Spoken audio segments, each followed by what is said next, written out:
Tisztelt Hölgyeim és Uraim, kedves barátaim, tanárok, itt lévők, politikusok, parlamenti képviselők, vážení priatelia, vážení zhromaždení, poslanci z ostatných strán, ktorí sa zúčastnili nášho protestu. Prečo protestujeme? Toto už tu pán Pejk veľmi pekne vystihol. Tu je táto rakva, napísané v obidvoch jazykoch, maďarský aj slovenský. Týka sa to aj slovenských škôl. Apelujem na slovenské školy, malotriedky, že týka sa to aj ich. Výsostne týka sa to samozrejme nás to lepšie zastihuje. My na to máme svoj názor. My máme na to taký názor, že keď zavrieme školu v niektorej obci, maďarskej obci, tak nás to tlačí lepšie. Hovoria, že sa asimilujeme, hovoria, že nás je menej. Je nás menej, stále ubúdáme a preto treba dbať na to, aby sme sa mohli učiť v rodnom jazyku. Našom rodnom jazyku, ktorému my dobre rozumieme a učíme sa lepšie ako cudzím jazykom.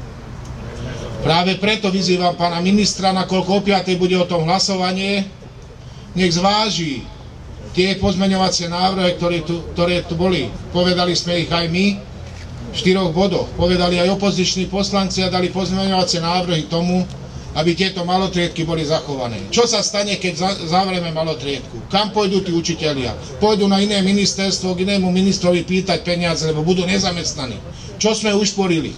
Minister hovorí, že zdvihne platy z toho, čo ušporíme teraz, ale ešte nevyčíslil, koľko je to úspora. Nevyčíslil, jaká je to úspora. 1 500 000. Keď na malé zdvihnutie platu učiteľov potrebujeme minimálne 60 miliónov. Toto nie je riešenie. Touto cestou by sme nemali ísť. Ja sa nebránim tomu, kde chodia 2-3 študenti. Treba spraviť opatrenie, áno. Ale tak pán minister hovoril a slúbil, že na budúci rok dá do rozpočtu, aby tieto malotriedky, lebo tento zákon ide do platnosti roku 2015. Aj toto je otázka, prečo sa o tom teraz bavíme. Ak tento zákon má nadobudnúť platnosť roku 2015. Treba povedať, áno, na budúci rok sú voľby.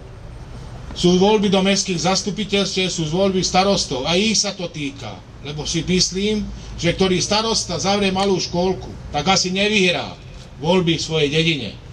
A keď áno, tak to bude veľký problém. A preto sme mu hovorili, keď už tam, kde iné východisko nie je, treba zabezpečiť autobusovú dopravu zvláštnu, ktoré to už odznelo. Treba zabezpečiť bezpečnosť žiakov, hlavne prváčikov. Neviem si predstaviť, aby išli so sadkou, ktorá chodí občas, hlavne v našich dedinách, aby išli takýmto spôsobom do školy. Za tmy odchádzali a za tmy večer prichádzali. Toto nie je riešenie. Ale sme v prvom rade za to a sme sa dohodli aj s opozičnými poslancami, že my tento zákon o 5. večer nepodporíme. Nepodporíme a je nás málo. Je nás málo. Dúfam, že do roku 2015 bude ešte možnosť povedať, že my s týmto nesúhlasíme. Kedves barátaim, engedjék meg magyarul is összefoglaljam, amit elmondtam.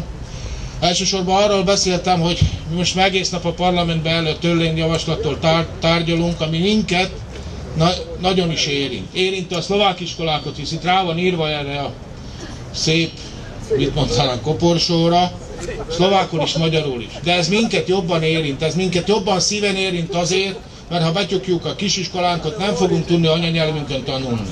És ez nagy probléma. Becsukjuk akkor a templomokat is, és akkor becsukjuk a falut. Úgyhogy ez nekünk nagyon fáj, és úgy gondolom én is, hogy azokat a javaslatokat, amiket ma egész nap előterjesztettünk, módosító javaslatokat nem fogják megszavazni. 5 órakor szavazás lesz, mi és a itt lévő képviselők, az ellenzékiek se fogják ezt megtámogatni, de kevesen vagyunk. De én úgy gondolom, hogy ez a törvény 2015-ben lép érvénybe, és azt is mondtuk miniszter úrnak, akkor miért most kell ezt tárgyalni, míg csak 2015-ben lép érvénybe? Azért, mert tudjuk, hogy jövőre helyhatósági választások lesznek. És a szlovák falukban is, ott nekik is vannak polgármesterei. Ebben ki vannak védve, mert ezt a törvényt csak 2015-ben fogják behozni. Tehát megnyerhetik nyugodtan a választásokat, és aztán majd megmutatják, hogy mi van a kisiskolákkal. Tehát tisztelt Hölgyeim és Uraim, most lett vége ennek a törvényjavaslatnak a parlamentben, elmondtuk és előterjesztettük írásba is azt, amit szeretnénk elérni.